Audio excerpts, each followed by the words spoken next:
আমি দেবাংশু স্যার। এতদিনে তোমরা নিশ্চয়ই অনেকেই আমাকে হয়তো চিনে গেছো, সেটা স্যারের চ্যানেলে আমাকে তোমরা আগেও দেখেছো, বা আমার নিজের চ্যানেলের জন্য যেটা বায়ো ইউজার দেবাংশু স্যার, এই চ্যানেলের জন্য তোমরা আমাকে নিশ্চয়ই অনেকে চেনো। তো আজকে এই ভিডিওতে আমরা আলোচনা করব মাধ্যমিকের জীবন বিজ্ঞান সুপার হট সাজেশন। ভালো করে পড়া রেডি হয়নি, সারা বছর ফাঁকি দিয়েছো, কি এক প্রচন্ড টেনশনে আছো, তুমি যে কন্ডিশনেই থাকো না কেন, আমি এখন একদম শিওর শট বাছাই করা কিছু প্রশ্ন বলে দিচ্ছি। এগুলো করলে তোমার কিন্তু পরীক্ষায় 80+ কনফার্ম। তো চলো সময় নষ্ট না করে আমরা চ্যাপ্টার ওয়াইজ সেই জায়গাগুলোকে দেখে নিই, এবং ভিডিও শেষ দিকে এমসিকিউ নিয়েও আমি কিছু কথা বলবো, সেটা একটু মন দিয়ে শুনতে থাকো। আগে আমি বড় প্রশ্নের জায়গাটাকে আমি একটু বলে দিচ্ছি। দেখো, আমাদের টোটাল 5টা চ্যাপ্টার আছে, তাই তো? চ্যাপ্টার 1 জীবজগতের নিয়ন্ত্রণ ও সমন্বয়, এখান থেকে টোটাল আমাদের 19 নম্বর আসে।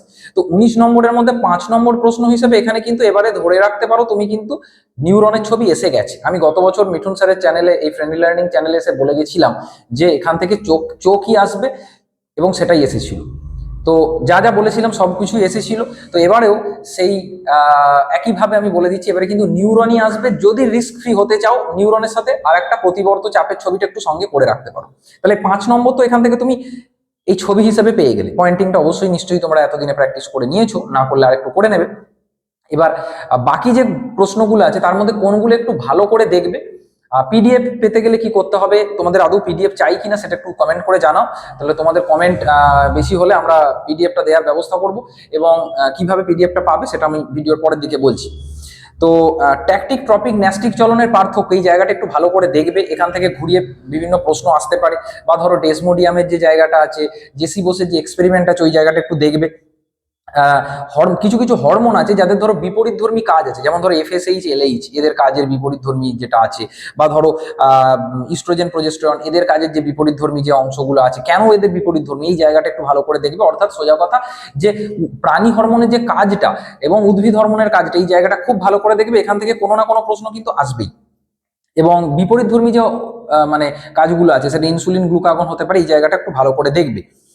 তারপর সেম ভাবে বলবো মানব মস্তিষ্কের যে অংশগুলো আছে, মানব মস্তিষ্কের কাজগুলো থেকে প্রশ্ন আসতে পারে, এটা খুবই ইম্পর্টেন্ট। তারপর বলবো যে ধরো আরো কিছু বিপরীতধর্মী কাজ আছে, যেমন ধরো ফ্লেক্সার, এক্সটেন্সার পেশি, বা ধরো অ্যাবডাক্টার, অ্যাডাক্টার পেশি, এই যে এদের কাজগুলো বিপরীতধর্মী কেন, এটা খুব ভালো করে দেখবে। দরজায় ঘন্টা বাজার শব্দ শুনে কিভাবে দরজা খুলবে, এই জায়গাটাও তুমি ভালো করে দেখবে। আর এই চ্যাপ্টারে অস্থি সন্ধি দেখবে, এবং কি কি রোগ হয়, ঠিক আছে, কি কি রোগ হয়, এইগুলো অবশ্যই শিওর শট দেখে যাবে। তোমাদের প্রিপারেশন এতদিন যদি সেরকম ভাবে না থাকে, এই শেষ মুহূর্তে যেগুলো বলছি এগুলো খুব ভালো করে দেখে যাও, এগুলো থেকে তোমরা একদম কমন পাবে। তো যেটা বলছিলাম যে এই চ্যাপ্টারে কিছু রোগ আছে, যেমন ধরো হরমোনগত কিছু রোগ আছে, বা ধরো মানে প্রোটানোপিয়া, ডিউটেরনোপিয়া, এই জাতীয় কিছু অংশ আছে, এই জায়গাগুলো একটু ভালো করে দেখবে। এরপর চলে আসবো আমি চ্যাপ্টার 2 জীবনের প্রবাহমানতা, 17 মার্কস। 17 মার্কস এই চ্যাপ্টার থেকে আসে। এখানে মেনলি আমি কয়েকটা খুব শিওর শট ইম্পর্টেন্ট প্রশ্ন বলে দিচ্ছি। অন্তত এইগুলো করে যাবেই, এর বাইরে তুমি যদি দু একটা করতে পারো করো, সে তাতে কোনো আপত্তি নেই, কিন্তু এইগুলো যেন বাদ না যায়। সেটা হচ্ছে যেমন ধরো এই চ্যাপ্টার থেকে ক্রোমোজোমের ছবিটা তুমি চাইলে দেখতে পারো, না দেখলেও হবে, কারণ নিউরন বা প্রতিবর্ত চাপের মধ্যেই আসবে কিন্তু ছবি। মাইটোসিসের দশাগুলোর বৈশিষ্ট্য, যে প্রোফেজ, মেটাফেজ, অ্যানাফেজ, টেলোফেজ, বা কার বৈশিষ্ট্য, কিভাবে বৈশিষ্ট্য কি কি আছে। তারপরে ধরো ইউক্রোমাটিন, হেটেরোক্রোমাটিনের পার্থক্য, একটা উদ্ভিদের 2n = 18 হলে তার বিভিন্ন অংশে ক্রোমোজোম সংখ্যা কত, এরকম দিয়ে দিতে পারে। ফার্নের জনুক্রমের রেখাচিত্র, এইটা অবশ্যই দেখবে। স্বপরাগযোগ, ইতর পরাগযোগের সুবিধা অসুবিধা, এই জায়গাটা অবশ্যই দেখবে।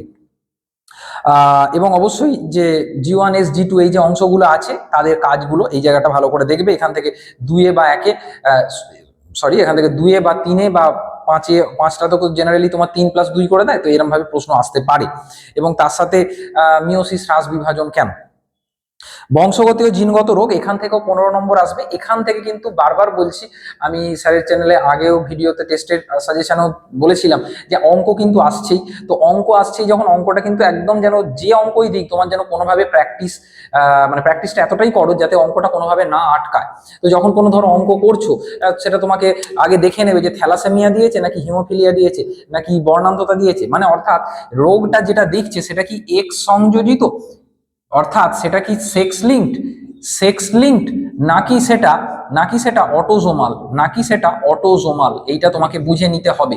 আমি খাতা দেখতে গিয়ে দেখেছি অনেক ছাত্রছাত্রী, ধরো থ্যালাসেমিয়ার অঙ্ক দেয়া হয়েছে, তো থ্যালাসেমিয়ার অঙ্কতে তারা XY ধরে করে দিচ্ছে। তো এইরকম কমন বা সিলি মিস্টেক যেন না হয়, কারণ থ্যালাসেমিয়া তো হচ্ছে অটোজোম বাহিত রোগ। তাহলে থ্যালাসেমিয়া নিশ্চয়ই তোমার তুমি XY ধরার কোনো প্রশ্ন আসছে না। তো থ্যালাসেমিয়ায় তুমি ধরো দুটো অ্যালিলকে এরকম ভাবে ধরতে পারো, থ্যাল প্লাস থ্যাল এরম ভাবেও ধরতে পারো, বা ধরো আরো যদি সুবিধা করে দিই ক্যাপিটালে, ক্যাপিটালে মানে হচ্ছে সম্পূর্ণ স্বাভাবিক, ক্যাপিটালে স্মলে এটা মানে হচ্ছে বাহক, আর হচ্ছে স্মলে স্মলে এটা মানে হচ্ছে আক্রান্ত। এইভাবে ধরেও তুমি কিন্তু থ্যালাসেমিয়াটা করতে পারো। আর সেম ঘটনা যদি ধরো আমি তোমাকে বর্ণান্ধতা দিয়ে বলি, তোমাকে বর্ণান্ধতা দিয়ে বলি, ধরো XC প্লাস XC, মানে এখানে সি প্লাসটা হচ্ছে একদম স্বাভাবিক অ্যালিল, আর XC দিয়ে হচ্ছে প্রকাশ করছে, মানে XC প্লাস XC দিয়ে আমরা কি প্রকাশ করছি, যে একটা বাহক মহিলাকে আমরা প্রকাশ করছি। তো সেইভাবে তুমি কিন্তু কোন অ্যালিলটাকে কি ধরেছো সেটা কিন্তু লিখে দেবে, সেটা কিন্তু তোমরা মানে সেটা কিন্তু অবশ্যই লিখে দেবে। হ্যাঁ, এটা না হলে পরীক্ষক কিন্তু অনেক সময় নাম্বার কেটে নেন। এটা পরিষ্কার লিখে দেবে, এবং কত শতাংশ পুত্র সন্তান এবং কত শতাংশ কন্যা সন্তান আক্রান্ত হবে, এই যে বিভিন্ন রকমের প্রশ্নগুলো আসে এগুলো একটু প্র্যাকটিস কিন্তু করে নেবে, ঠিক আছে। এবং রিসেন্ট ট্রেন্ডে এরকমও অঙ্ক দেখা যাচ্ছে, ধরো ম্যাক্সিমাম ক্ষেত্রে কি হয় যে বাবা মাকে দিয়ে দিল, সেখান থেকে তোমার হচ্ছে ছেলে বা মেয়েকে কিরকম আক্রান্ত হবে সেটা জানতে চায়। তবে একটু যদি প্রশ্নটা ঘোরায় মাধ্যমিকের লাস্ট কয়েক বছরের ট্রেন্ড থেকে, তাহলে কিন্তু এবছর মানে এরকমও দিয়ে দিতে পারে, ধরো ছেলে মেয়েকে দিয়ে দিয়েছে, ছেলে মেয়ের জিনোটাইপটা দিয়ে দিয়েছে, সেখান থেকে তোমাকে বলেছে বাবা মা কি হতে পারে। তো এই ঘুরিয়ে মানে ব্যাক প্রসেসটাও একটু শিখে রাখবে, কনসেপ্ট ক্লিয়ার থাকলে ওটাও কিন্তু খুব ইজি প্রসেস, ওটাও কিন্তু খুব ইজি প্রসেস।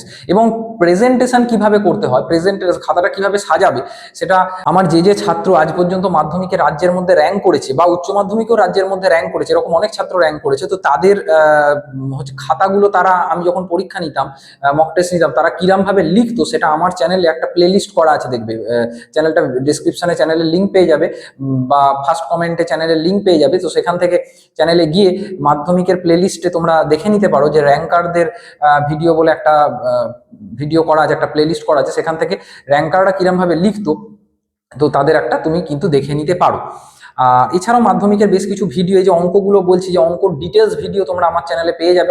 যদি অঙ্ক এখনো কারোর অসুবিধা থাকলে, তাহলে আমার চ্যানেলে যে মাধ্যমিকের প্লে লিস্টে যে বংশগতির অঙ্কের বেশ কিছু ভিডিও করে দেওয়া আছে, সেগুলো কিন্তু অবশ্যই তোমরা দেখে নিতে পারো এই চ্যানেলের ডিসক্রিপশন বক্সে থাকা লিঙ্কে থেকে, বা বায়ো উইজার্ড দেবাংশু সার্চ করে।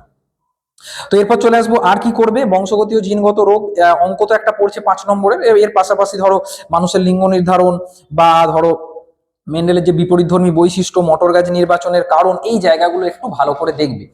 এরপর চলে আসবো অভিব্যক্তি অভিযোজন, এখানে কিন্তু 15 নম্বর আসবে, এই চ্যাপ্টারটা 15 নম্বর আসবে। এবং একটা কথা আমি বারবারই বলে থাকি, যে যখন তুমি উত্তর লিখছো সেই উত্তরের মধ্যে কিন্তু তুমি অবশ্যই চেষ্টা করবে, তুমি কিন্তু চেষ্টা করবে যেখানে যেখানে ছবি দেওয়া সম্ভব, সেখানে তুমি একটু ছবি দেওয়ার চেষ্টা করতে পারো। যেমন আমি তোমাকে বলেছি, তুমি বলতে পারো যে ছবিটা টাইম কোথা থেকে বাঁচাবে। একদম সিম্পল কথা হচ্ছে, MCQ জীবন বিজ্ঞানের ক্ষেত্রে পূর্ণ বাক্যে লেখার দরকার নেই, ঠিক আছে, পূর্ণ বাক্যে লেখার দরকার নেই। ধরো তুমি জীবন বিজ্ঞানে একের প্রশ্নটা এরকম ভাবে দিয়েছে, একের 1.1 উত্তর হবে ধরো খ জীবের এলিল, ধরা যাক। তো এইরকমই লেখো, পূর্ণ বাক্যে লেখার কোনো দরকার নেই। তাহলে এইরকম ভাবে তুমি যদি 15টা যখন লিখে দিচ্ছ, তোমার কিন্তু অনেকটা টাইম বাঁচছে। তাহলে অনেকটা এই টাইমটাকে তুমি বাঁচিয়ে তুমি অন্য জায়গায় যেখানে ছবি দেওয়া সম্ভব, একটু ছবি তুমি দিতে পারো।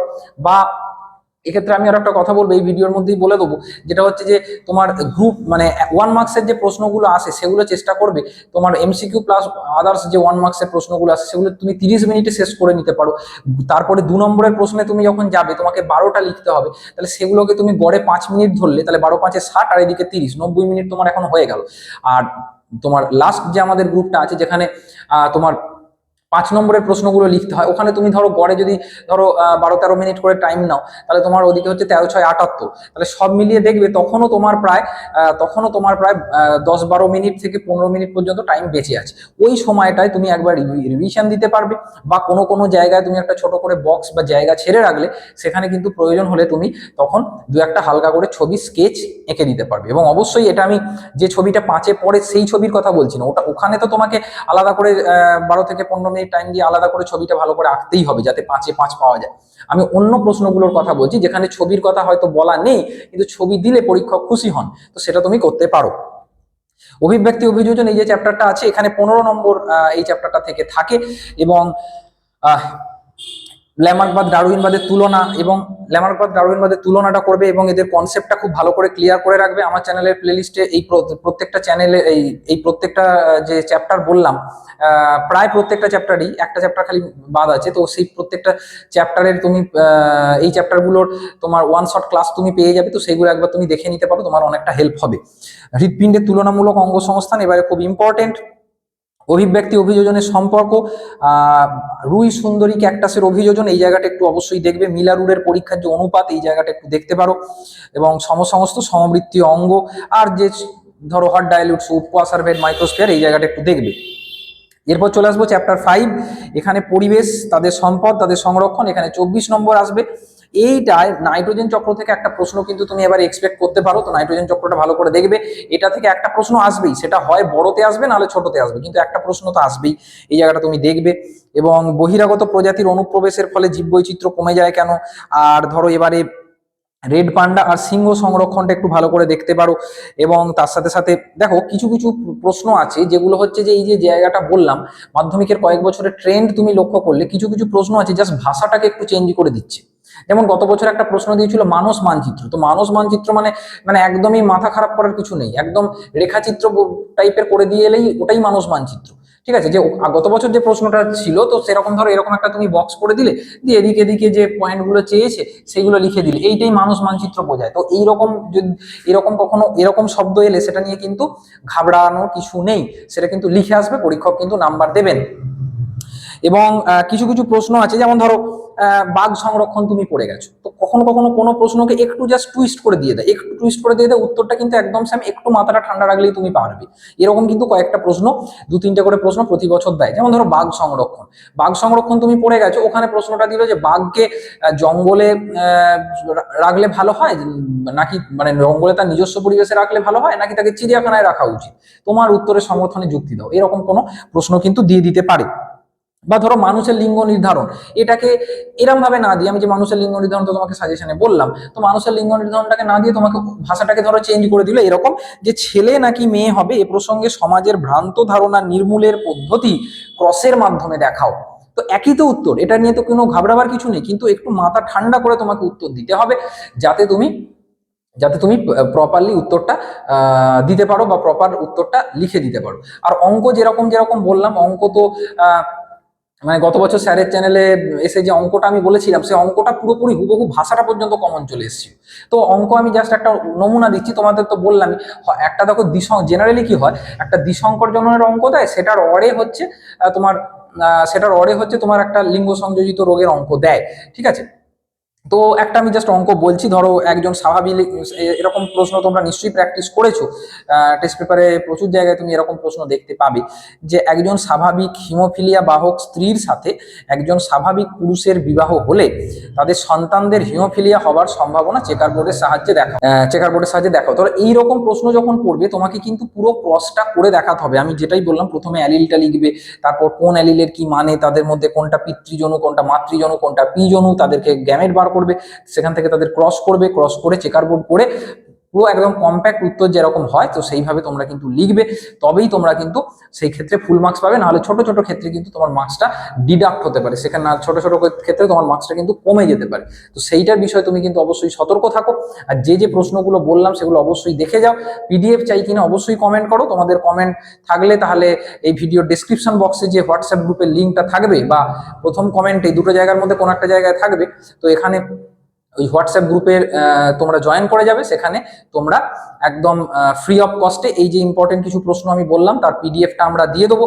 আর এর বাইরে এমসিকিউ এর জন্য আমি কিছু সাজেশন রেডি করেছি, এমসিকিউ এর জন্য একদম মানে 1 মার্কসের জন্য কিছু সাজেশন আমি রেডি করেছি, তো সেইগুলো তোমরা আমার চ্যানেলে দিন কয়েকের মধ্যেই আসছে, তোমরা কিন্তু আমার চ্যানেলে চোখ রাখতে পারো, সেটা ওখান থেকে আমার চ্যানেল থেকে তোমরা সেই ভিডিওটাও দেখে নিতে পারো। তাহলে এইগুলো আর আমার চ্যানেলে যে 1 মার্কসের যে সাজেশনটা আসছে, এইগুলো তোমরা ভালো করে রেডি করে যাও, আমার ধারণা তোমরা খুব ভালো রেজাল্ট করতে পারবে। তোমাদের সবার জন্য শুভেচ্ছা রইল। আর তোমাদের ভিডিওটা কেমন লাগলো বা কিছু জানার আছে কিনা কমেন্ট সেকশনে লিখে জানিও। থ্যাংক ইউ সবাইকে।